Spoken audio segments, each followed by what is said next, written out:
سو مجھے حق ہے کہ میں خدا سے حکمت کی درخواست کروں کہ آزمائش کا سامنا کیسے کرنا ہے. مطلب جب مشکل حالات میں پڑوں تو مجھے حکمت سے جی، کام لینا ہے. صحیح، کیونکہ آزمائش کے دوران مشکلات اور دکھ میں ایک شخص ایک لاپرواہ فیصلہ کر سکتا ہے. وہ لاپرواہ فیصلہ ہجرت کا ہو سکتا ہے، وہ فیصلہ نوکری چھوڑنے کا ہو سکتا ہے، وہ فیصلہ علیحدگی کا ہو سکتا ہے. سو یہاں حکمت درکار ہے کہ صحیح وقت پر صحیح طور پر اس علم کا استعمال کیسے کیا جائے. سو داؤد کو دعا کرنے کی ضرورت تھی. جب اس نے جات کے بادشاہ اکیس کے آگے سے بھاگنے کا فیصلہ کیا، اب میں کسی نہ کسی دن ساؤل کے ہاتھ سے بھاگوں گا. مجھ میں اور موت میں ایک قدم کا ہی فاصلہ ہے، اور اس سے بہتر نہیں کہ میں فلسطینیوں کی سرزمین پر بھاگ جاؤں، اور جو جلد بازی میں فیصلہ کرتا ہے مشکلات کو پیدا کرتا ہے. اگر اس نے دعا کی ہوتی اور خداوند سے حکمت مانگتا تو خداوند کہتا، جس جذبے سے تو نے پہلے سیموئیل 24 اور پہلے سیموئیل 26 میں ساؤل کا سامنا کیا، صبر سے انتظار کر. آپ دونوں کا شکریہ. اب ہم مہمانوں سے ان کی رائے جانیں گے.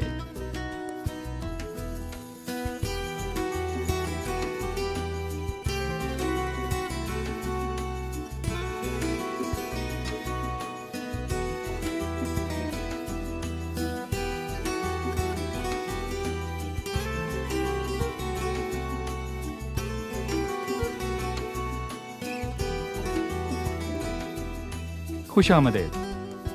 یعقوب نے اپنے خط کا آغاز یوں کیا کہ خدا اور خداوند یسوع مسیح کے بندہ یعقوب کی طرف سے. آپ اس میں کیا دیکھتے ہیں ہمیں بتائیں. شروعات میں یعقوب نے کہا خدا کے اور خداوند یسوع مسیح کے بندہ یعقوب کی طرف سے. بھلے ہی وہ جسم کے اعتبار سے خداوند کا بھائی تھا، بہرحال ہم نے جانا کہ نئے عہد نامے میں ایسے جسمانی تعلق کا خاتمہ ہو چکا ہے، اور میں بتانا چاہوں گا کہ ہمارا خداوند یسوع مسیح سے تعلق خالصاً روحانی ہے. ٹھیک ہے، سو وہ خدا اور خداوند یسوع مسیح کا بندہ تھا. ٹھیک ہے. ٹھیک ہے. بہرحال میں ایک تیسری وجہ بھی شامل کرنا چاہوں گا. وہ آزمائشوں اور دکھوں کے حوالے سے بات شروع کرنے والا تھا. آزمائشوں اور دکھوں میں ہمیں مکمل طور پر خدا کی مرضی کے تابع ہونا ہے اور بطور خادم فرما برداری سے اپنا جوا اٹھانا ہے. ٹھیک ہے. آپ میں سے کوئی ہمیں بتائیں، کیا خداوند یسوع مسیح کے جسمانی بھائیوں نے اسے زمین پر ہوتے ہوئے قبول کیا؟ کیا وہ اس پر ایمان لائے؟ اس کے بھائیوں نے زمین پر ہوتے ہوئے اسے قبول نہ کیا، برعکس صلیب تک اسے زخمی کرتے رہے. جب وہ مرا اور جی اٹھا تب انہوں نے اس کا یقین کیا. صلیب کے بعد اس کا یقین کیا، جی اٹھنے کے بعد. صحیح. ٹھیک ہے، جی اٹھنے کے بعد. تو یعقوب رسول اس خط میں ان سے مخاطب ہے جو جا بجا بکھرے ہوئے تھے، یعنی 12 قبیلوں میں سے جو جا بجا بکھرے ہوئے تھے. ہم جانتے ہیں کہ قدیم لوگوں نے 2 بار اسیری کو برداشت کیا. بائبل کی اسیری، بائبل میں ذکر ہے کہ وہ اس اسیری سے لوٹ آئے. دوسری اسیری اسیری تھی. بائبل میں اس اسیری سے لوٹنے کا ذکر نہیں ہے. یعقوب رسول یروشلم میں تھا، اور جو یہودی بکھرے پڑے تھے وہ کچھ موقعوں پر یروشلم آئے تھے، سو اس نے ان بکھرے ہوئے یہودیوں کو یہ خط لکھا. ٹھیک ہے جی. کیا کہیں گے؟ آپ سب کا شکریہ، اور آپ دونوں کا بھی شکریہ. عزیز ناظرین، اگر آپ خداوند کے لوگوں میں سے ہیں، اگر آپ کا خداوند یسوع مسیح کے ساتھ صحیح تعلق ہے اور آپ دکھ اٹھا رہے ہیں، یا شاید آپ مصیبت میں ہیں، یا شاید آپ بیمار ہیں، یا پھر شاید آپ خود کو تنہا محسوس کر رہے ہوں، یا پھر شاید آپ مسلسل مصیبتوں کے اندر ہیں، تو آپ کو ان الفاظ کو سننے کی ضرورت ہے. یہ الفاظ پاک الہام سے ہیں. اے میرے بھائیو، تم طرح طرح کی آزمائشوں میں پڑو. ہمیں شکر گزاری کرنی ہے اور صبر کرنا ہے ہر طرح کے حالات، مشکلات اور آزمائشوں کے اندر. جب ہم ایسا کرتے ہیں تو ہم پتوار خداوند کے ہاتھ میں تھما دیتے ہیں. جب ہم صبر کے ساتھ تعدیب اور تربیت کی آخر تک تابعداری کرتے ہیں تو ہم مکمل اور کامل ہو جاتے ہیں. اگلی قسط میں پھر ملیں گے. خداوند آپ کو برکت دے.